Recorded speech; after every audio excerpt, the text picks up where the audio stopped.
La vida se apagó en una cama de hospital fría y estéril. Mis padres estaban a kilómetros de distancia. Celebraban con alegría una boda extravagante en Marbella. Habían vaciado el fondo médico de emergencia para pagar esculturas de hielo. Los monitores cardíacos se quedaron en silencio. Un arrepentimiento amargo ahogaba cada uno de mis últimos alientos. Lloraba 24 años desperdiciados, suplicando un mínimo de cariño de mis padres. De repente, la realidad cambió de forma violenta. Mis ojos se abrieron de golpe. Tenía 18 años otra vez. Las súplicas terminaban hoy. Los ruegos se detenían por completo. Empezaba un camino nuevo. Y una desaparición total comenzaba justo en ese instante. Morir no se parece a quedarse dormido. Se siente como ahogarse en un océano helado y oscuro, completamente despierta. El último recuerdo de mi vida anterior eran las luces fluorescentes de la sala de emergencias. Era el Hospital Clínico San Carlos. Me había desplomado en el trabajo por un fallo renal agudo. Llevaba 2 años luchando contra esa enfermedad. Los médicos me dijeron que necesitaba un trasplante urgente, también tratamientos rigurosos y muy costosos para estabilizarme. No tenía el dinero. Tenía 24 años y trabajaba como administrativa. Estaba hundida en deudas. Cada euro que ganaba se iba en sacar a mi familia de sus pequeñas crisis. Pero yo creía tener una red de seguridad. Pensaba que mis padres, Ricardo y Bárbara Méndez, tenían el dinero. Mi abuelo había dejado 50.000 euros para mí. Ese dinero era para mi salud y mis estudios. Cuando el hospital los llamó, justo al lado de mi cama, escuché la voz de mi madre. Llegaba a través del teléfono. La estática del aparato era espantosa. «Ariana, por favor», suspiró Bárbara. La irritación goteaba en cada palabra. «Sara se está probando su velo de novia justo ahora. ¿Podemos hablar de esto más tarde?» Siempre eliges los momentos más inoportunos para ser dramática. Tuvimos que usar esa cuenta antigua para pagar las esculturas de hielo. También el bar de caviar en Marbella. Es su día especial, Ariana. Sé una buena hermana, por una vez. Clic. Colgó. Me quedé mirando el teléfono en la mano de la enfermera. La enfermera, una mujer amable llamada Sara, me miró con una mezcla de lástima profunda y horror. Pero yo no lloré. Estaba demasiado cansada. El veneno de toda una vida de favoritismo finalmente había llegado a mi corazón. Mis órganos se apagaban uno por uno. El pitido frenético del monitor se redujo a un solo tono agudo. Mi visión se volvió negra. Mi último pensamiento consciente fue un odio ardiente y asfixiante. No solo hacia ellos, también hacia mí misma, por haber aguantado tanto tiempo como para dejar que me mataran. Y entonces sentí el olor a tostada quemada y ambientador barato de vainilla. Mis ojos se abrieron de golpe. Jadeé, incorporándome de un salto en la cama, con las manos aferradas al pecho. No había dolor. No había vías de suero tirando de mis venas. No había bata de hospital estéril. Llevaba puesta mi vieja camiseta de atletismo del instituto. Miré alrededor con desesperación. El papel pintado floral despegándose de la pared. El escritorio abarrotado de libros de biología. El espejo agrietado apoyado contra la pared. Era mi antigua habitación de la infancia. La misma habitación de la que me echaron al cumplir 19 años. Para que Sara tuviera su vestidor y su rincón de meditación.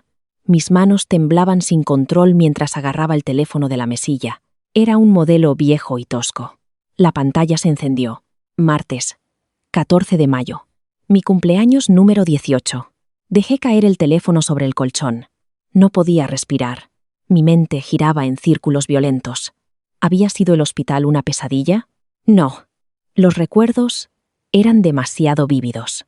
El dolor de las agujas, el peso aplastante de la deuda médica, el veneno en la voz de mi madre. Todo estaba grabado en mi alma. Había vivido 6 años más allá de esa fecha. Había sufrido, había sobrevivido a duras penas y había muerto. De alguna forma, por un giro imposible del universo, me habían lanzado hacia atrás. Me habían dado un botón de reinicio. Ariana, baja y ayuda a tu hermana. La voz de mi madre resonó desde el final de la escalera. No encuentra su rizador y tiene una cita con Diego. Escuchar la voz de Bárbara me sacudió con una rabia primitiva. En mi vida anterior, habría salido corriendo de la cama, desesperada por ser la hija buena. Habría revuelto todo el baño solo para encontrar el rizador de Sara. solo para ganarme una migaja de aprobación de mi madre. En mi propio cumpleaños número 18, había pasado la mañana entera como la criada personal de Sara. Caminé hacia el espejo. El rostro que me devolvía la mirada era más joven, más lleno, sin las ojeras ni las mejillas hundidas que la enfermedad terminaría tallando en él. Apreté las manos contra el cristal frío. Nunca más. Le susurré a mi reflejo. La chica aterrorizada, desesperada por agradar, había muerto en aquella cama de hospital. La mujer que me devolvía la mirada estaba hecha de hielo. Tomé una ducha larga y caliente. Disfruté la sensación de tener un cuerpo sano de nuevo. Cuando finalmente bajé, 20 minutos después, la cocina estaba en pleno caos. Bárbara fregaba una sartén con furia. Sara, mi hermana mayor, rubia y hermosa, caminaba de un lado a otro con el pelo medio rizado. ¿Dónde estabas?, me espetó Bárbara, sin levantar la vista. Sara va a llegar tarde al brunch con los padres de Diego. Te dije que bajaras hace 20 minutos. Estaba en la ducha, dije. Mi voz no tenía ya el tono frenético de disculpa de siempre. Sara resopló, poniendo los ojos en blanco. Bueno, gracias por nada. Tuve que usar la plancha vieja. Dios, a veces eres tan egoísta, Ariana. Era casi cómico. En el pasado, ese comentario me habría hundido en una espiral de culpa. Hoy, en mi cumpleaños número 18, simplemente la miré. La miré de verdad. Vi el derecho propio rebosando de cada poro. «Feliz cumpleaños a mí, por cierto», dije con voz plana. Pasé junto a ellas para tomar una manzana del mostrador. Bárbara dejó de fregar por una fracción de segundo. Sí. Bueno. Feliz cumpleaños. Vamos a hacer una cena familiar esta noche. Vístete bien. Tu padre tiene un anuncio que hacer. Le di un mordisco a la manzana. Sabía exactamente qué era ese anuncio. En mi vida anterior, esa noche, fue cuando se sentaron conmigo. Me dijeron que los 40.000 euros que mi abuelo había dejado para mi universidad serían reasignados. Se los darían a Sara para que abriera su boutique de ropa de lujo para mascotas. Habían razonado que, como yo era inteligente, podía simplemente pedir préstamos estudiantiles, mientras que el genio creativo de Sara necesitaba capital semilla. La boutique, por supuesto, quebró en 6 meses, y el dinero desapareció. Cuando lloré y protesté, me llamaron una niñata celosa y desagradecida, y me amenazaron con echarme. Esa noche fue el punto de quiebre de mi vida anterior. Fue la noche en que mi autoestima se hizo pedazos. Allí estaré, dije, apoyada contra el mostrador. No me lo perdería por nada del mundo. El ambiente en el comedor, esa noche estaba cargado de una teatralidad grotesca. Mi padre, Ricardo, había cocinado su famoso asado, un plato que solo preparaba cuando intentaba suavizar un golpe o manipular una situación. Bárbara había puesto la mesa con la vajilla buena. Sara se sentó frente a mí, vibrando de pura anticipación. Llevaba un vestido de diseñador que costaba más que todo mi armario junto. Yo cortaba la carne en cuadrados perfectamente simétricos, en silencio. No participé en su charla trivial. Estaba demasiado ocupada repasando todo lo que tenía que hacer antes de medianoche. Bueno, Ariana, empezó Ricardo, aclarándose la garganta. Dejó el tenedor y entrelazó las manos sobre la mesa. La clásica pose de hombre de negocios. Tienes 18 años hoy. Eres adulta. Y como adultos, a veces hay que hacer sacrificios por el bien de la familia. Aquí venía. Tu madre y yo hemos estado revisando las finanzas. Continuó, sin mirarme directamente a los ojos. Como sabes, el abuelo dejó un fondo universitario a tu nombre. Sin embargo, a Sara le ha surgido una oportunidad de negocio única en la vida. Una startup que podría asegurar su futuro. Una línea de ropa de lujo para mascotas. Sara intervino, sacudiendo el pelo sobre el hombro. Los amigos de Diego en marketing creen que va a ser enorme, Ariana. Eso es, dijo Bárbara rápidamente. Y como tienes tan buenas notas, Ariana, puedes calificar fácilmente para préstamos del Estado. Hemos decidido transferir los 40.000 euros de tu cuenta a la empresa de Sara. Ya está hecho. En realidad, solo queríamos avisarte. En mi vida anterior, ese fue el momento en que mi mundo se acabó. Había gritado, había llorado hasta hiperventilar. Les había rogado que entendieran que quería estudiar enfermería, que no quería empezar mi vida con una deuda aplastante. Ricardo había golpeado la mesa con el puño, llamándome una parásita egoísta.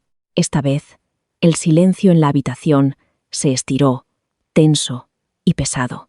Se preparaban para la explosión. Esperaban a la adolescente histérica a la que podrían pintar fácilmente como la villana. Coloqué con cuidado el cuchillo y el tenedor sobre el plato. Tomé la servilleta, me limpié las comisuras de la boca y miré directamente a mi padre. «De acuerdo», dije en voz baja. Ricardo parpadeó, completamente desconcertado. «¿De acuerdo?» «Sí». «De acuerdo», repetí. Mi voz era firme, sin una pizca de emoción. «Estaba a vuestro nombre como tutores. Teníais el derecho legal de vaciarlo. Espero que la ropa para mascotas se venda bien, Sara». Bárbara frunció el ceño, intercambiando una mirada perpleja con mi padre. No estás enfadada. ¿Cambiaría algo si lo estuviera?», pregunté, mirando a mi madre. «Bueno, no», titubeó. «Entonces no tiene sentido enfadarse», dije. Me levanté de la mesa, empujando la silla hacia atrás. «Gracias por la cena, Ricardo. Estaba perfectamente cocinada. Con permiso». Subí las escaleras con un paso lento y deliberado. Podía escuchar los murmullos confundidos estallando en el comedor en cuanto desaparecí de su vista. No sabían qué hacer con una reacción que no podían manipular ni castigar. Una vez en mi habitación, me moví con precisión militar. Había pasado la tarde reuniendo cajas. Saqué 2 maletas grandes de debajo de la cama. No empaqué todo. Dejé la ropa que Bárbara me había comprado, los suéteres ásperos y los vestidos sin gracia, los que insistía en que usara para no competir con el aspecto de Sara. Solo empaqué lo que había comprado con mi propio dinero de clases particulares. Mi portátil, mis documentos esenciales, el certificado de nacimiento, el carné de identidad, el pasaporte. Lo había sacado todo del archivador esa misma tarde. Empaqué mis libros, algunos objetos sentimentales y mis artículos de aseo. A las 10 de la noche, toda mi vida estaba condensada en 2 maletas y una mochila. Me senté en el borde de la cama deshecha, esperando. A las 11:30, la casa quedó completamente oscura. La televisión de abajo se apagó. Mis padres se habían ido a dormir. Tomé mis maletas. Pesaban mucho, pero el peso metafórico que se levantaba de mis hombros me hacía sentir que flotaba. Bajé las escaleras con cuidado, evitando el 3er y el 5.º escalón, que sabía que chirriaban. Entré en la cocina y saqué la llave de la casa de mi llavero. Dejé la llave en la encimera, justo junto a la bandeja vacía del asado. No dejé una nota dramática. No dejé una carta detallando mi dolor. No se merecían mis palabras.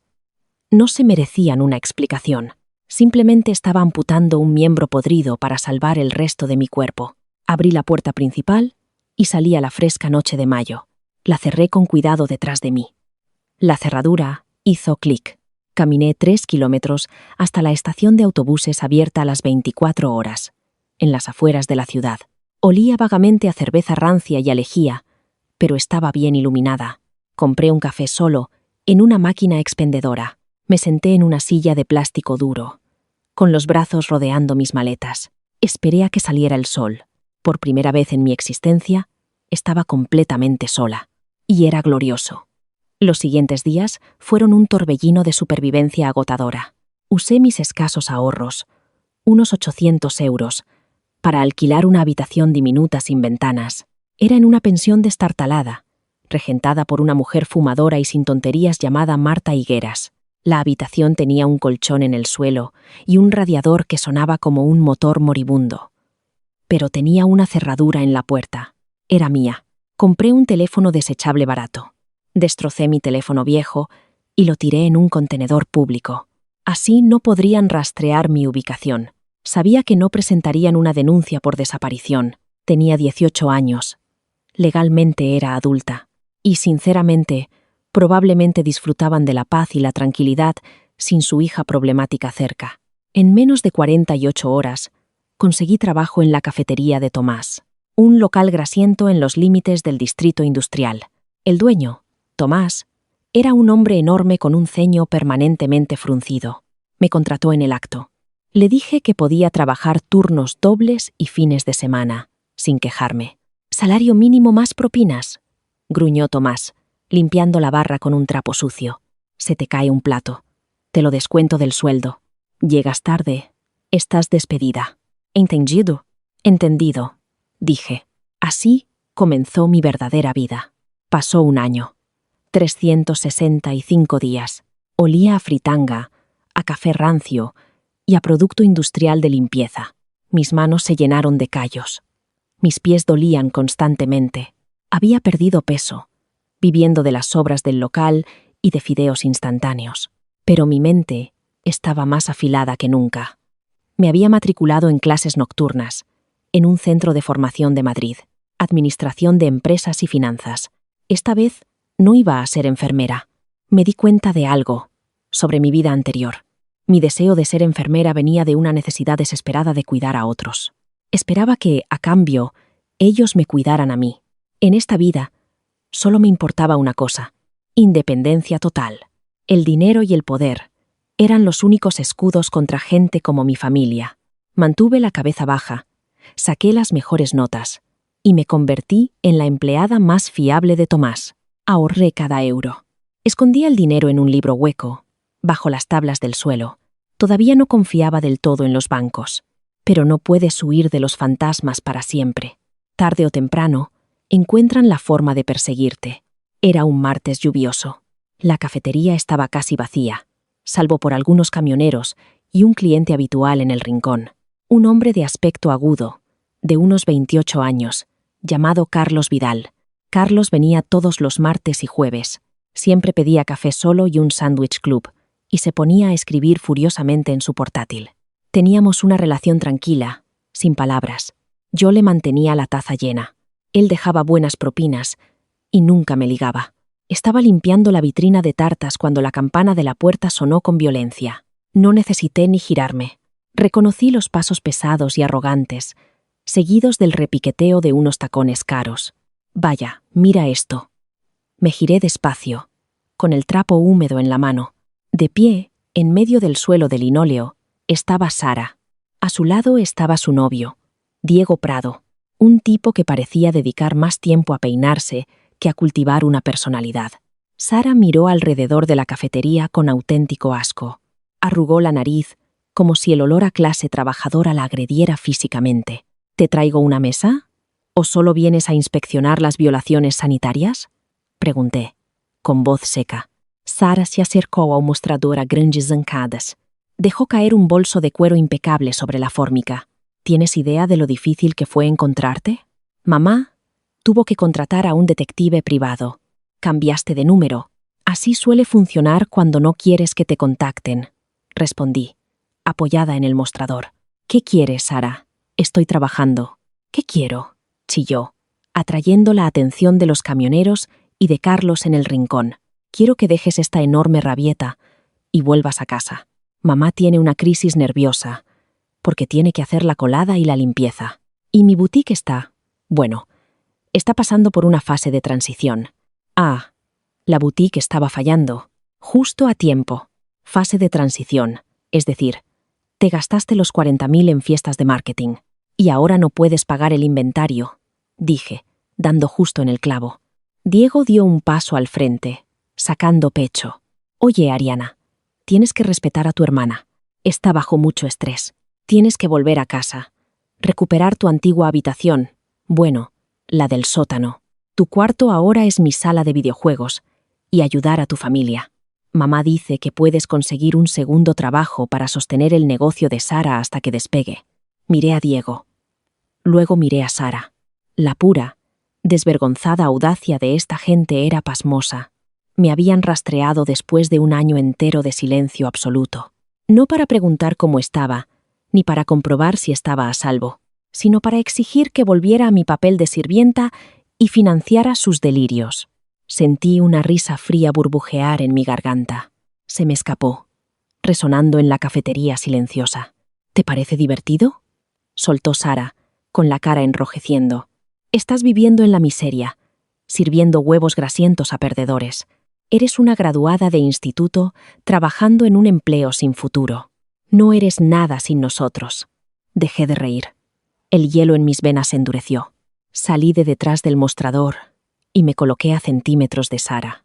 Ella retrocedió un poco, sobresaltada. Ya no era la chica sumisa que ella estaba acostumbrada a maltratar. Que quede perfectamente claro, Sara, dije, con voz baja y peligrosa. Preferiría fregar inodoros con un cepillo de dientes el resto de mi vida, antes que pasar un segundo más bajo el mismo techo que tú o nuestros padres. Me robaste el futuro para financiar una fantasía, porque eres demasiado vaga para trabajar de verdad. Y ahora que estás fracasando, porque eres profundamente incompetente, quieres que venga a salvarte. Vaya, vaya. Diego empezó a avanzar hacia mí con agresividad. Antes de que pudiera alcanzar la cafetera de cristal para defenderme, una sombra cayó sobre nosotros. ¿Hay algún problema aquí? Era Carlos. Había abandonado su mesa y se había puesto a mi lado. De cerca, me di cuenta de que era considerablemente más alto que Diego. Tenía los hombros anchos, ocultos bajo una camisa a medida.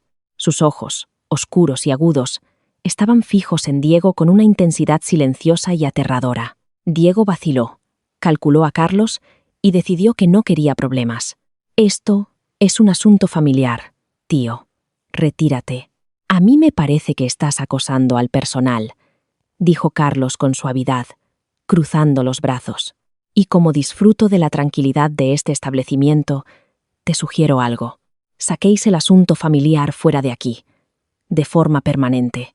Desde la cocina apareció Tomás, sosteniendo un cuchillo de carnicero que usaba para preparar costillas. No dijo una palabra. Solo se quedó mirando fijamente a Sara y a Diego. El rostro de Sara estaba morado de humillación. Agarró su bolso. «Ci vas a arrepentir de esto, Ariana. Cuando termines en la calle, no vengas llorando». «No lo haré», dije. «Ahora, salid antes de que os cobre una tasa por ocupar espacio». Se marcharon a toda prisa, la campana de la puerta sonando con violencia. La cafetería volvió a quedarse en silencio. Tomás gruñó, se dio la vuelta y regresó a la cocina. Solté un suspiro largo y tembloroso, frotándome las sienes. «Lo siento mucho por eso», le dije a Carlos. Estaba genuinamente avergonzada de que hubiera visto mi circo personal. Carlos no parecía asqueado. De hecho, parecía profundamente intrigado. «No te disculpes. Eso ha sido lo más entretenido que he visto en toda la semana. Las has manejado perfectamente». Se apoyó en el mostrador, inclinando la cabeza. «Has dicho que eres graduada de instituto. ¿Estás estudiando ahora?» «En un centro de formación», dije, recogiendo el trapo otra vez. «Administración de empresas. Eres aguda. Tienes carácter», observó Carlos, tamborileando los dedos sobre el mostrador. «Mi tía Elena dirige una firma de bienes raíces comerciales y logística en el centro. Acaba de despedir a su asistente ejecutivo por ser un pusilánime. Necesita a alguien con garra, que sepa manejar la presión, alguien que no tenga miedo de mandar al infierno a la gente arrogante». Deslizó una elegante tarjeta de presentación negra sobre el mostrador. «Llama a este número. Dile a Elena que te envía Carlos. Pagan el triple de lo que ganas aquí. Y ofrecen reembolso completo de matrícula para empleados que estudian un grado». Me quedé mirando la tarjeta. Elena Vega, directora ejecutiva de Apex Solutions. Miré a Carlos, atónita. «¿Por qué me ayudas?» Carlos sonrió, una expresión genuina y cálida que le llegó hasta los ojos. «Porque respeto a la gente que sabe reconstruirse desde cero. Haz la llamada, Ariana. Tu verdadera vida te está esperando». El edificio de Apex Solutions era un monolito de cristal negro y acero pulido. Estaba en el corazón del distrito financiero. Al entrar en el vestíbulo, con sus techos abovedados y su mármol italiano, me sentí completamente fuera de lugar. Llevaba un blazer de tienda de segunda mano y zapatos sencillos y desgastados, pero me obligué a mantener la espalda recta. Ya no era la chica aterrorizada y moribunda de mi vida anterior. Era una superviviente. Había fregado la grasa de una cafetería durante un año para ganarme el derecho de estar allí. Elena Vega no hacía entrevistas, hacía interrogatorios. Su despacho en la planta 40 y 2 miraba la ciudad como un buitre observando un cañón. Elena tenía casi 60 años, el pelo plateado cortado en un bob afilado. Sus ojos eran del mismo gris frío que un cielo de invierno. Cuando entré, ni siquiera levantó la vista de su tableta. «Carlos dice que le tiraste una jarra de café caliente a una niñata en una cafetería», afirmó Elena. Su voz era cortante, sin calidez. Amenacé con cobrarle una tasa por ocupar espacio. Corregí con suavidad. Me senté en la silla frente a ella, sin que me lo pidieran. La jarra de café era solo un seguro de respaldo, por si decidían escalar el asunto. Elena por fin levantó la vista. Su mirada me atravesó por completo. No necesito una camarera, Ariana. Gestiono una cartera de bienes raíces comerciales de 1.000 millones de euros. Mi último asistente lloró cuando le dije algo, que sus proyecciones trimestrales parecían pintadas con los dedos por un niño. Necesito a alguien sin ego frágil. Alguien que anticipe mis exigencias antes de que las haga. Y que nunca, bajo ninguna circunstancia, me haga perder el tiempo. ¿Por qué debería contratar a una estudiante de 19 años de un centro de formación? Me inclinó hacia adelante, imitando su postura. Porque no tendrá que deshacer malos hábitos corporativos. Porque tengo hambre y no tengo absolutamente ninguna red de seguridad. Eso significa que no puedo permitirme fracasar. Y porque, mientras su último asistente lloraba, yo habría usado ese tiempo de otra forma. Habría recalculado las proyecciones para encontrar dónde fallaron los datos. El silencio se quedó suspendido en el aire, pesado y absoluto. Elena me observó durante un minuto largo y agonizante. Entonces, la comisura de su boca se curvó hacia arriba. Apenas una fracción. Empiezas el lunes. 60.000 euros al año de base. Más beneficios. Y cubriré tu matrícula si te transfieres a una universidad de primer nivel. Siempre que mantengas una media de notable alto. Si dejas caer una pelota, te despido antes de que toque el suelo. ¿Entendido? Entendido, señora Vega. Ese día marcó el verdadero comienzo de mi renacimiento. Me lancé al engranaje corporativo con una ferocidad que asustaba incluso a los ejecutivos más veteranos de Apex. Trabajaba 80 horas a la semana. Memorizaba las carteras de nuestros 50 principales clientes. Cuando Elena necesitaba explotar un vacío legal de zonificación, yo me ponía a trabajar. Pasé 3 noches sin dormir revisando los códigos municipales hasta encontrarlo. Era despiadada, eficiente, y estaba completamente libre de aquellas tendencias de complacer a los demás, las mismas que me habían matado en mi vida anterior. En 3 años, el paisaje de mi vida era irreconocible. A los 22, me había graduado con honores en la mejor escuela de negocios del país, completamente libre de deudas, gracias a Apex. Ya no era la asistente ejecutiva de Elena. Me habían ascendido a directora de adquisiciones. Los blazers de segunda mano se convirtieron en trajes de Armani a medida, y mi estudio diminuto se transformó en un ático elegante con vistas al río.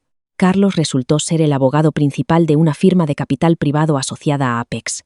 Se convirtió en una presencia constante en mi vida. Éramos un equipo formidable. Su brillantez legal se combinaba a la perfección con mis tácticas de negociación agresivas. Era estrictamente profesional, pero bajo un profundo y silencioso respeto mutuo. Él conocía a la chica de la cafetería, y conocía también al tiburón en el que se había convertido. Había construido una fortaleza impenetrable a mi alrededor, pero una fortaleza solo se pone a prueba cuando el enemigo llega a las puertas. Era un martes sombrío de noviembre. Estaba sentada en la sala de juntas de paredes de cristal, en la planta 42. Revisaba un grueso expediente de propiedades en dificultades. Apex estaba lanzando una campaña masiva de compra. Iba dirigida a edificios comerciales cuyos propietarios habían dejado de pagar sus hipotecas. El objetivo era adquirir los activos y vaciar los negocios fallidos. Luego revender las propiedades para zonificación residencial de lujo. Adrián, nuestro analista de riesgos senior, deslizó un expediente sobre la mesa de caoba.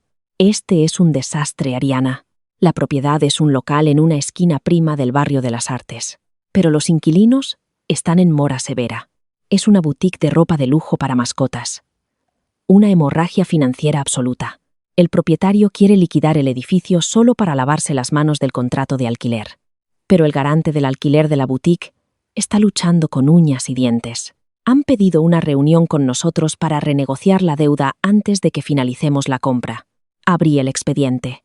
El nombre del negocio estaba impreso en letras gruesas, en la parte superior de la página. Me dejó sin aire. Patas y modas. S. L. Bajé hasta la información del garante. Ricardo Méndez. No entré en pánico. No lo haré. En cambio, una emoción fría y oscura me recorrió. En mi vida anterior, La boutique había fracasado rápidamente. En esta vida, tenían 40.000 euros de mi fondo universitario para quemar. La boutique había aguantado a duras penas durante 4 años, drenando a mis padres por completo. El expediente mostraba que Ricardo había hipotecado mi casa de la infancia por segunda vez, para mantener a flote el proyecto de vanidad de Sara. Ahora, la deuda era completamente insostenible. Se enfrentaban a la ruina financiera total. Adrián, dije, con la voz peligrosamente calmada, aprueba la reunión. Ponlos en agenda para mañana a las 2 de la tarde. ¿Quieres reunirte con un garante en mora? Frunció el ceño Adrián. Normalmente, dejamos que legal envíe las notificaciones de desalojo. No, respondí, cerrando el expediente con un golpe seco. Quiero gestionar este caso personalmente. La tarde siguiente, me senté en la cabecera de la mesa de juntas. Llevaba un traje gris carbón de diseñador, el pelo recogido en un moño severo y pulido. Le había pedido a la recepcionista que hiciera pasar a los invitados 15 minutos tarde, que sufrieran, que la ansiedad se fuera agriando en sus estómagos. Cuando finalmente se abrieron las puertas dobles, no me levanté. Entraron Ricardo, Bárbara y Sara. Tenían un aspecto terrible. El barniz arrogante que llevaban con tanto orgullo 4 años atrás se había desconchado. Revelaba a personas exhaustas y desesperadas. El traje de Ricardo estaba pasado de moda y le quedaba ligeramente grande, como si hubiera perdido peso por el estrés. Bárbara se veía desgastada, aferrada con frenesí a un maletín de cuero barato. La ropa de diseñador de Sara estaba claramente fuera de temporada. Su maquillaje, espeso, intentaba ocultar las ojeras. Estaban ocupados mirando alrededor de la opulenta sala de juntas, intimidados por la riqueza evidente de las oficinas de Apex. No me miraron hasta que estuvieron a medio camino dentro de la sala. Cuando finalmente se centraron en mí, la reacción fue cinematográfica. Bárbara se quedó paralizada, soltando un grito ahogado. El bolso se le cayó del hombro, golpeando el suelo con un golpe sordo. Ricardo se puso pálido, la mandíbula completamente desencajada. Los ojos de Sara se abrieron como platos, la boca abriéndose y cerrándose como un pez asfixiándose. «Ariana», susurró Ricardo, la voz apenas saliéndole de la garganta. «Buenas tardes, señor Méndez», dije con suavidad. Mi tono estrictamente profesional. «Por favor, tomen asiento. Tenemos mucho terreno que cubrir». «Ariana, ¿qué estás haciendo aquí?», tartamudeó Bárbara. Dio un paso adelante con una sonrisa frenética y confundida. «¿Eres secretaria aquí?». Incluso extendió los brazos como para abrazarme.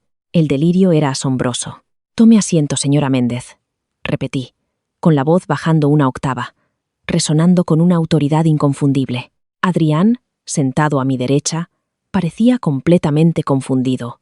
«Directora Méndez, ¿conoce a estas personas?». «Directora», chilló Sara la palabra, como si le arrancaran algo del cuerpo. Me señaló con un dedo tembloroso. «Tú no eres directora.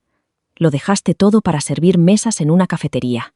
«En realidad», dijo Adrián, frunciendo el ceño mientras me defendía, «la señora Méndez es la directora de adquisiciones de Apex Solutions. Ustedes están aquí para negociar el contrato de alquiler de su boutique en quiebra, ¿correcto?». La comprensión los golpeó como un tren de carga. El color desapareció por completo del rostro de Ricardo. Se desplomó lentamente en la silla de cuero frente a mí, mirándome como si yo fuera un fantasma. Se dio cuenta, de repente, de la dinámica de poder. Todo su futuro financiero, su casa, los ahorros de su vida, todo estaba en manos de la hija que habían desechado. «Ariana», empezó Ricardo, la voz quebrándose. Intentó recuperar su antiguo tono paternal y autoritario, pero le falló. «Ariana, esto es ridículo. Somos familia. No puedes estar embargando el negocio de tu propia hermana». «No estoy embargando nada, señor Méndez. Apex Solutions está comprando el edificio. Sin embargo, como parte de la adquisición, estamos auditando los contratos de alquiler vigentes». Entrelacé los dedos, mirándolo fijamente. Su negocio, Patas y Modas, lleva 6 meses atrasado con el alquiler. Deben aproximadamente 85.000 euros al propietario actual. Una deuda que se transferirá a nosotros tras el cierre de la compra. No mantenemos inquilinos morosos. «Es una fase de transición», exclamó Sara, golpeando las manos contra la mesa. El mercado está flojo ahora mismo. Si nos perdonan el alquiler atrasado y nos dan 6 meses de gracia, podemos lanzar nuestra línea de invierno. Su línea de invierno de suéteres de cachemira para perros. Levanté una ceja, abriendo el expediente. Sus márgenes de beneficio han sido negativos durante 38 meses consecutivos. No tienen inventario. 0 capital para marketing. Y, según esta declaración financiera, su garante, el señor Méndez, ha hipotecado al máximo su residencia principal. Está usted en quiebra, Sara. Ariana, por favor. Bárbara estalló en lágrimas, las lágrimas de cocodrilo fluyendo con libertad. Tienes que ayudarnos. Somos tu familia. Tienes todo este dinero. Mírate ahora. Solo tienes que firmar un cheque y salvar el sueño de tu hermana. Podemos volver a ser una familia. Te haré tu asado favorito esta noche. Miré a mi madre. Miré a los ojos de esa mujer. En mi vida anterior, se había molestado por mis últimos alientos, porque interrumpían una prueba de vestido de novia. La pura audacia de sus lágrimas me repugnaba. Perdiste el derecho a llamarme familia esa noche, dije, con la voz tan dura como un diamante. La noche que robaste mi fondo universitario para financiar una tienda de ropa para mascotas. Estoy actuando como representante de Apex Solutions. Mi decisión es final. No renovaremos el contrato y perseguiremos el alquiler atrasado hasta las últimas consecuencias legales. Si no pueden pagar, embargaremos su casa. Pequeña desagradecida, gruñó Ricardo. Su máscara cayó finalmente, revelando al monstruo que tan bien conocía. Yo te crié, te puse un techo sobre la cabeza. Nos debes algo. Me levanté despacio, alzándome sobre él desde la cabecera de la mesa. Le debe 85.000 euros a Apex Solutions, señor Méndez, respondí con frialdad. Tiene 30 días para desalojar las instalaciones. Adrián, por favor, acompáñelos a la salida. Esta reunión ha concluido. Me di la vuelta y salí de la sala. Dejé atrás los ecos de los sollozos histéricos de Sara y los gritos furiosos de Ricardo, atrapados detrás de las pesadas puertas de cristal. Se sentía como respirar profundamente después de estar sumergida bajo el agua toda una vida. La desesperación cría estupidez. Conocía a mi familia mejor de lo que ellos se conocían a sí mismos, y sabía que un animal herido no se aleja a morir en silencio. Ataca. 2 semanas después de la reunión en Apex, se finalizó la adquisición del edificio. Las notificaciones de desalojo se entregaron legalmente a la boutique de Sara. Esperaba llamadas, quizás algunos correos electrónicos descontrolados. Lo que no esperaba era encontrar a Bárbara sentada en mi vestíbulo. En el edificio residencial de alta seguridad, volvía de una cena tardía con Carlos, en un restaurante italiano. Hablábamos de una fusión nueva, cuando el conserje me hizo una señal. Señora Méndez, lo siento mucho, susurró el conserje, visiblemente angustiado. Esta mujer dice ser su madre. Lleva 3 horas aquí. Estaba hiperventilando y se niega a marcharse. Miré hacia la zona de asientos de terciopelo. Bárbara estaba hundida en una silla, aferrada a un pañuelo, con un aspecto trágicamente pálido. Carlos se tensó a mi lado, reconociéndola de inmediato desde aquella tarde en la cafetería, años atrás. ¿Quieres que llame a la policía?, preguntó Carlos en voz baja, los ojos oscuros de rabia protectora. No, murmuré. Veamos cuál es la jugada. Me acerqué a la zona de asientos. Bárbara levantó la vista, los ojos abiertos y llorosos. Ariana, jadeó, la voz temblando con violencia. Oh, Ariana, gracias a Dios.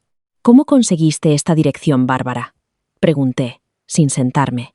Yo contraté a alguien. No importa. Agitó la mano débilmente. Presionaba el pañuelo contra el pecho. Ariana, tienes que escucharme. Por favor. No quería decírtelo así, pero no tengo otra opción. Estoy enferma. Me quedé en silencio. ¿Enferma? Son mis riñones, sollozó Bárbara, las lágrimas cayendo por sus mejillas. Los médicos dicen que es agudo. Necesito tratamientos, Ariana. Carísimos. El seguro no los cubre. Y con la casa hipotecada por Sara, no tenemos nada. Hablan de diálisis, de un trasplante. Me estoy muriendo, Ariana. El universo tiene un sentido del humor profundamente retorcido. En mi vida anterior, esas fueron exactamente las palabras que yo le había dicho a ella. Son mis riñones. Es agudo. Me estoy muriendo. Y su respuesta había sido quejarse de la inconveniencia. Escucharla usar la misma enfermedad que me había matado en esta vida. Intentaba extorsionarme dinero con ella. Se sentía como una película de horror psicológico. Por un instante, el dolor fantasma de la cama de hospital se encendió en mi pecho. Pero entonces, la mente fría y analítica que había forjado tomó el control. Bárbara estaba mintiendo. Conocía su historial médico. Tenía la constitución de un toro. Claramente había investigado enfermedades caras y que amenazaban la vida, que requerían intervención financiera inmediata y masiva. Y había elegido el fallo renal. «Fallo renal», repetí despacio. «Sí», sollozó, tratando de tomarme la mano. Retrocedí, evitando su contacto. «Sé que hemos cometido errores. Sé que estás enfadada. Pero por favor, Ariana, no dejes que tu madre muera por una estúpida disputa de negocios. Tienes tanto dinero ahora. Por favor, ayúdame». «Eso es un diagnóstico muy serio», intervino Carlos, sus instintos de abogado activándose. Sacó su teléfono. «Como abogado de Ariana, puedo facilitar un fondo médico fiduciario». «¿En qué hospital la diagnosticaron?» «¿En el clínico? Podemos hacer que transfieran sus registros médicos a nuestro especialista privado mañana mismo. Apex cubre atención médica de primer nivel para las familias directas de sus ejecutivos». Bárbara se quedó congelada. Las lágrimas se detuvieron, como por magia. Es una clínica privada. Muy exclusiva. No hacen transferencias. Toda clínica hace transferencias médicas, bajo la ley de protección de datos, dijo Carlos alegremente. Sus ojos estaban completamente vacíos de calidez. «Solo dame el nombre del médico. De hecho, si es agudo, no deberías estar sentada en un vestíbulo. Déjame llamar a una ambulancia para llevarte a urgencias ahora mismo. Nosotros pagamos la cuenta». «No». Bárbara se puso de pie de un salto, de repente con un aspecto increíblemente saludable. «No, hospitales no. Solo necesito el dinero en efectivo para pagar a la clínica directamente. Ya veo, Die». Mi voz bajó a un susurro que resonó en el vestíbulo silencioso. «No tienes límite, ¿verdad, Bárbara?» Me miró, dándose cuenta de que la trampa se había cerrado de golpe sobre ella. «Pensabas que podías venir aquí y fingir una enfermedad terminal», dije, acercándome más a ella. «Querías hacerme sentir tan culpable como para firmarte un cheque en blanco, para salvar la boutique de Sara. Eres una persona moralmente en quiebra. Eres un monstruo», escupió, abandonando por completo el numerito de madre enferma. Su cara se torció en una máscara de odio puro y feo. «Tienes millones. Vamos a perder nuestra casa. Entonces te sugiero que empieces a empacar cajas», respondí. «Si vuelves a acercarte a menos de 500 metros de mi residencia o de mi oficina», dije, «haré que Carlos redacte una orden de alejamiento tan rápido que te dará vueltas la cabeza». Fuera. Huyó, prácticamente corriendo por las puertas giratorias hacia la noche. Pero no habían terminado. 3 días después, Diego, el novio aún delirante de Sara, hizo su movimiento. Intentó ejecutar la fase final, y más estúpida, de su plan desesperado. Logró seguir a un empleado hasta el aparcamiento subterráneo de Apex. Esperó junto a mi plaza de parking asignada, planeando emboscarme. Llevaba una carpeta con documentos falsificados. Pretendía chantajearme. Alegaba que yo había usado información privilegiada de forma ilegal para robar el edificio de la boutique y arruinar a mi familia. Amenazó con ir a la prensa si no le pagaba $500,000. No se dio cuenta de que Apex Solutions contaba con seguridad de nivel militar. Antes de que yo llegara siquiera al garaje, algo ya había pasado. El jefe de seguridad ya había visto a Diego en las cámaras. Para cuando salí del ascensor, con Carlos a mi lado, ya lo tenían. Diego estaba inmovilizado contra el cemento por 2 guardias de seguridad enormes. Gritaba que iba a destruir mi reputación. «Llamen a la policía», dijo Carlos a los guardias, ajustándose los gemelos. «Cárguenlo con espionaje corporativo, allanamiento e intento de extorsión. Entreguen las grabaciones de seguridad a la fiscalía». Diego palideció, retorciéndose contra los guardias. «Ariana, dile que me suelten. Sara me obligó a hacer esto. Lo juro. Lo miré desde arriba, sin sentir absolutamente nada. Ni lástima, ni rabia. Solo la comprensión profunda de que esta gente finalmente era totalmente impotente ante mí. Disfruta de la cárcel, Diego, dije suavemente. El desenlace fue absoluto. Diego fue arrestado. Incapaz de pagar la fianza, delató a Sara, admitiendo que habían conspirado para chantajear a una ejecutiva corporativa. La investigación desató una auditoría de las finanzas de Ricardo. Reveló un fraude fiscal masivo, cometido para ocultar el dinero que sangraba hacia la boutique. A finales de septiembre, Ricardo Méndez fue acusado de 5 cargos de evasión fiscal federal y fraude electrónico. 2 meses después, el banco embargó mi casa de la infancia. No me regodeé. No fui a verlo sacar sus cajas en una furgoneta alquilada. Estaba sentada en la terraza de mi ático, bebiendo una copa de vino añejo. Miraba las luces de la ciudad brillar contra el río oscuro. Había reescrito mi final. Estaba viva, era libre y era intocable. La aniquilación financiera total de mi familia debería haber sido el final de todo. El banco se había llevado la casa de la calle del Arroyo. La misma casa donde pasé una infancia atrapada en las sombras asfixiantes de la vanidad de mi hermana. Ricardo y Bárbara se vieron obligados a mudarse. Un apartamento de 2 habitaciones, deteriorado, en el extremo industrial de la ciudad, justo en la calle de la cafetería, donde había reconstruido mi vida. La poesía de esa degradación geográfica no me pasó desapercibida. Pero la gente tóxica rara vez se rinde con gracia. Cuando pierden el control sobre ti en privado, intentan recuperarlo en público. 6 meses después del embargo, entré en mi oficina de Apex Solutions. Encontré a Carlos sentado en el borde de mi escritorio de caoba. Tenía los brazos cruzados, mirando fijamente una tableta. «Buenos días», dije, dejando caer mi maletín. «Pareces estar preparando una defensa por homicidio». «Peor», respondió Carlos, deslizando la tableta hacia mí.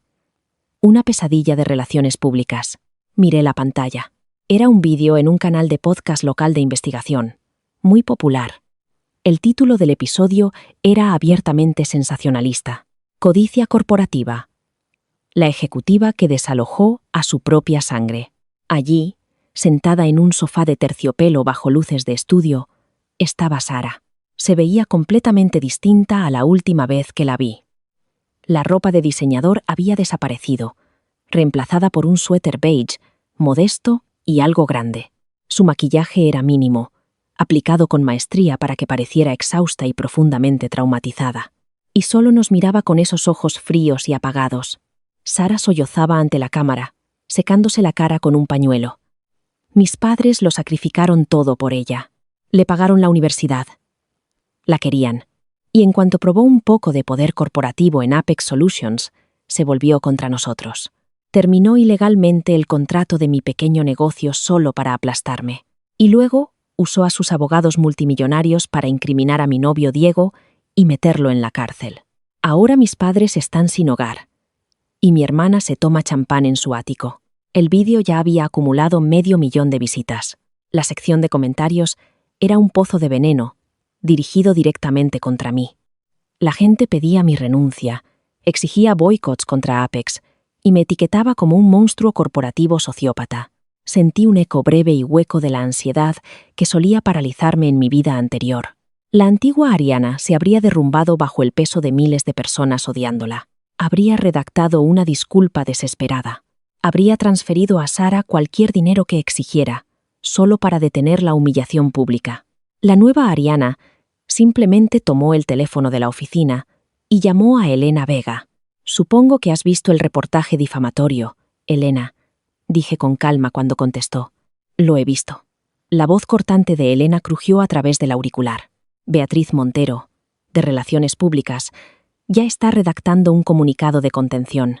¿Vas a dejar que tu hermana interprete el papel de víctima Ariana? ¿O vamos a aplastarla?» «Vamos a aniquilarla», respondí. «Necesito a Beatriz y a Carlos en la sala de juntas principal en 5 minutos».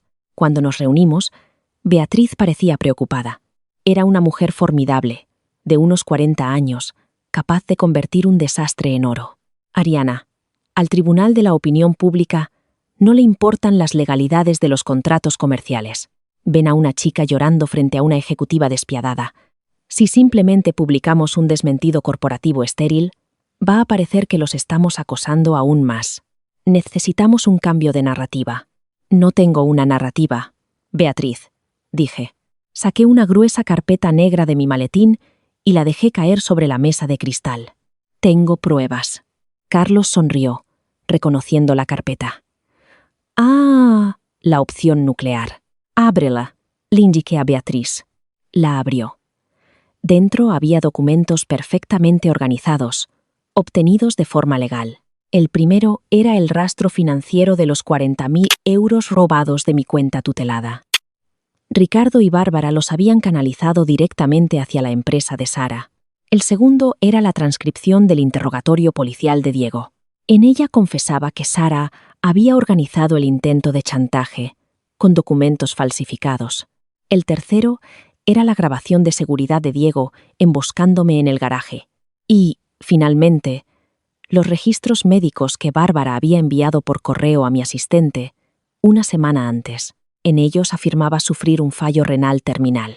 Junto a eso, una declaración notarial de su propio médico, demostrando que tenía los riñones perfectamente sanos. Y que ella misma le había pedido que redactara un diagnóstico falso, lo cual él había rechazado. Los ojos de Beatriz se abrieron de par en par mientras pasaba las páginas. Dios mío. Le robaron el fondo universitario para pagar suéteres de perro, y luego intentaron extorsionarme $500,000. Fingiendo una enfermedad terminal, dije, la voz fría como el hielo. Sara quiere hacer el papel de víctima en un podcast. Veamos cómo se las arregla en una entrevista en directo, cuando el presentador tenga los hechos reales. En 48 horas, Beatriz contactó con Carmen Soler, la presentadora del podcast. Carmen, periodista hambrienta de una exclusiva aún mayor, aceptó de inmediato organizar una transmisión en directo de seguimiento. Yo no aparecí en el programa. No necesitaba ensuciarme las manos. Simplemente le entregamos la carpeta a Carmen. La transmisión en directo resultante fue una masacre. Sara había vuelto al estudio esperando una entrevista de seguimiento llena de compasión. En cambio, Carmen fue colocando los documentos sobre la mesa, uno por uno. El color desapareció del rostro de Sara. Se reproducía el audio de la confesión de Diego, en la transmisión en vivo. Millones de espectadores vieron, en tiempo real, cómo se desplomaba su narrativa de víctima.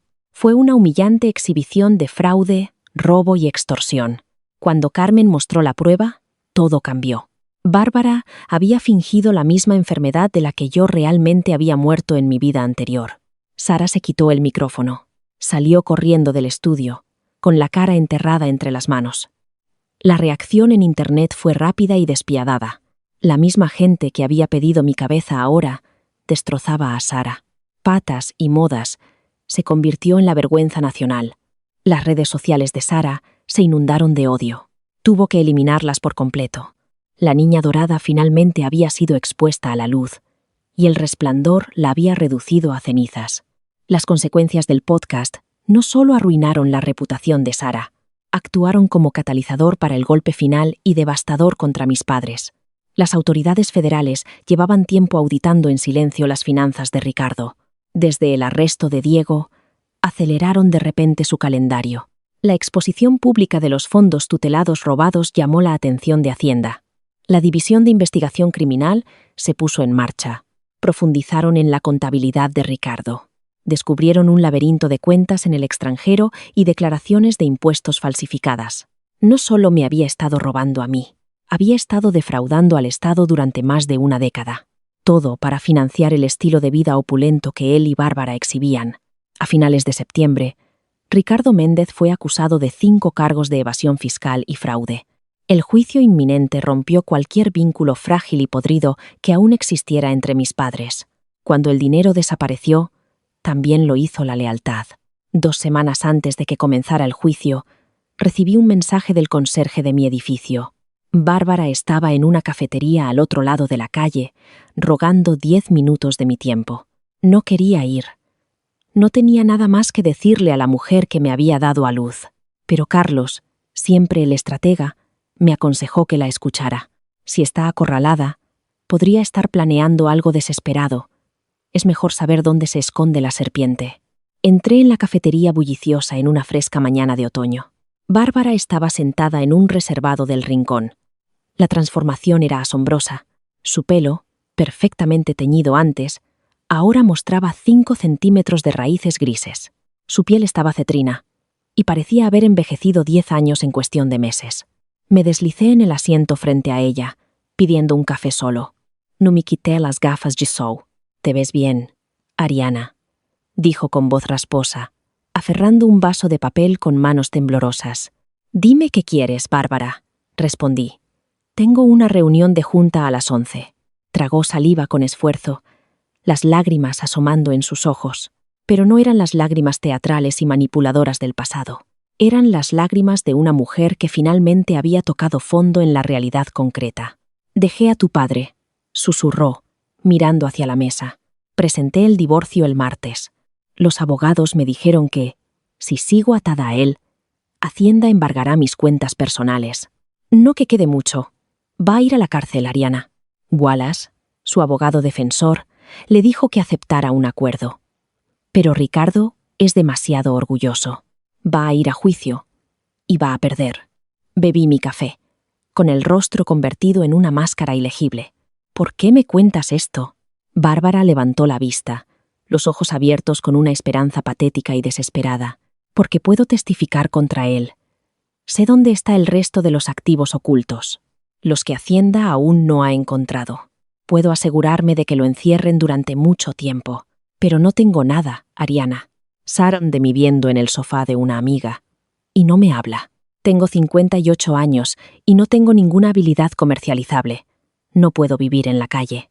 Estiró la mano por encima de la mesa, sus dedos temblorosos rozando mi manga. Retiré el brazo de inmediato. «Testificaré contra Ricardo. Y nunca volveré a molestarte», suplicó, la voz quebrándose. «Todo lo que pido es una pequeña ayuda. Unos pocos miles al mes. Solo lo suficiente para alquilar un apartamento pequeño. Tienes millones, Ariana. Serían céntimos para ti. Por favor». La miré fijamente. La naturaleza grotesca de su propuesta colgaba en el aire, espesa y repugnante. Estaba ofreciendo entregar a su marido de 30 años, a cambio de un estipendio mensual, de la hija a la que había torturado emocional y financieramente. En mi vida anterior, le había rogado a esta mujer que me quisiera. Me había llevado a una tumba prematura, intentando ganarme una fracción de la devoción que derramaba sobre Sara.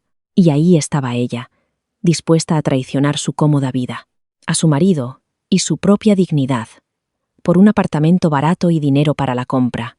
«¿Te acuerdas de mi cumpleaños número 18? Pregunté en voz baja. Mi voz cortaba el ruido de la cafetería. Bárbara parpadeó, confundida por el giro. «¿Qué?» «La noche en que tú y Ricardo me dijisteis que vaciabais mi fondo universitario», continué. Me inclinaba ligeramente hacia adelante. «Para la boutique de Sara. ¿Te acuerdas de lo que dijiste cuando no lloré ni grité? Cuando solo dije, ¿de acuerdo? Ariana, yo». «Parecías aliviada», dije, el recuerdo frío y nítido en mi mente. Parecías aliviada de no tener que lidiar con mis emociones. No te importaba haber destruido mi futuro.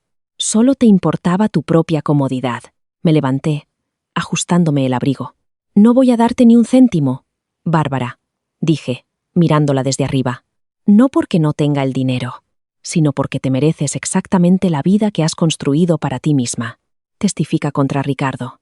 No testifiques contra él. Vete a dormir en un banco del parque. Sinceramente, de verdad, no me importa». «Ariana, por favor», gritó, ignorando las miradas de los demás clientes. «No puedes hacer esto. Soy tu madre». «Mi madre murió el día de mi cumpleaños número 18», dije con suavidad. «La mujer que tienes delante es solo una desconocida con una cuenta bancaria mejor». Salí de la cafetería, dejándola sollozando entre las manos. No miré atrás. 2 meses después, concluyó el juicio de Ricardo Méndez. Me senté en la última fila de la sala, escondida entre las sombras. El juez Mitchell Crawford, un hombre serio y de voz potente, leyó el veredicto. Culpable de todos los cargos. El juez condenó a Ricardo a 60 meses en una prisión federal. Los hombros de Ricardo se derrumbaron. El patriarca arrogante había gobernado mi infancia con un puño de hierro. favoritismo y crueldad. Ahora quedaba reducido a un cascarón sollozante y patético. Lo escoltaron fuera de la sala, con las manos esposadas. Me levanté, me enderecé la chaqueta y salí hacia el sol brillante de la tarde. Por fin, sin lugar a dudas, había terminado. Los fantasmas de mi vida pasada habían sido exorcizados, no mediante el perdón, sino mediante consecuencias absolutas e inquebrantables. El tiempo pasa de forma distinta cuando ya no estás sobreviviendo, sino prosperando. 5 años después, los ecos de la familia Méndez se habían desvanecido en la oscuridad total. Bárbara vivía en un estudio subvencionado, trabajando como cajera en un supermercado de descuento. Sara se había casado con un hombre mayor y rico, que la trataba como un trofeo. Soportaba un matrimonio sin amor, miserable, solo para evitar tener que trabajar de verdad. Ricardo seguía en una celda federal. Yo, por mi parte, había ascendido. A los 29 años, Elena Vega se jubiló. La junta directiva votó unánimemente para nombrarme la nueva directora general de Apex Solutions. Había expandido la cartera de la firma a 3 comunidades autónomas, triplicando nuestras propiedades comerciales. La chica, aterrorizada y moribunda, en la cama del Hospital Clínico San Carlos, se sentía como un personaje de una película que había visto en otra vida. Era un viernes por la tarde, a finales de diciembre. La nieve caía con suavidad fuera de las ventanas de mi despacho, del suelo al techo. Estaba firmando los documentos finales de adquisición de un enorme rascacielos del centro. La puerta se abrió con un clic. Carlos entró. Ya no era solo el abogado de Apex. Había llegado a socio en su firma y, más importante aún, se había convertido en el ancla de mi nueva vida. Nuestra relación no había comenzado con fuegos artificiales cinematográficos ni confesiones dramáticas. Se había construido despacio, forjada en el fuego de las negociaciones nocturnas, comida china compartida en salas de juntas vacías, y un entendimiento mutuo y silencioso de las cicatrices del otro. Me había visto en mi punto más bajo, limpiando grasa en el mostrador de una cafetería, y se había mantenido a mi lado mientras destruía a quienes intentaron acabar conmigo. Sirvió 2 copas de whisky escocés, desde la licorera de cristal en el aparador. Caminó hacia mí, ofreciéndome una. «La fusión está cerrada oficialmente», dijo Carlos. Una sonrisa lenta y cálida extendiéndose por su rostro. Se apoyó en el borde de mi escritorio, cruzando los tobillos. «Has adquirido el sector comercial más grande de la ciudad, señora directora general. ¿Cómo se siente?» Tomé un sorbo de whisky, dejando que el calor se asentara en mi pecho. Miré a Carlos. Su traje impecable, las canas grises, empezaban a salpicar su pelo oscuro. La lealtad inquebrantable en sus ojos. Extendió los dedos, apartando con suavidad un mechón de pelo de mi cara. El gesto era firme, real. «Se siente completo», dije con suavidad. Me levanté y caminé hacia la ventana, mirando hacia la cuadrícula brillante y vasta de la ciudad. Millones de vidas desarrollándose bajo la nieve. Pensé en el concepto del renacimiento. En las historias, el renacimiento suele presentarse de una forma. Una oportunidad de corregir errores, de salvar a otros, de ser el héroe definitivo de una gran tragedia. Pero la verdad de mi segunda oportunidad era mucho más brutal y mucho más hermosa. No volví para salvar a mi familia. Volví para salvarme a mí misma. Mis padres y mi hermana eran veneno. En mi primera vida, había bebido ese veneno voluntariamente, cada día. Esperaba que, si sufría lo suficiente, de algún modo se transformara en amor. Me mató, literalmente. Pero el universo, con su infinita y misteriosa sabiduría, me había lanzado de vuelta al fuego. Y en lugar de dejar que me redujera a cenizas por segunda vez, había usado el calor para forjar una espada. Corté la podredumbre. Salí caminando hacia la noche helada con 2 maletas y el corazón roto. Y construí un imperio desde la tierra hacia arriba.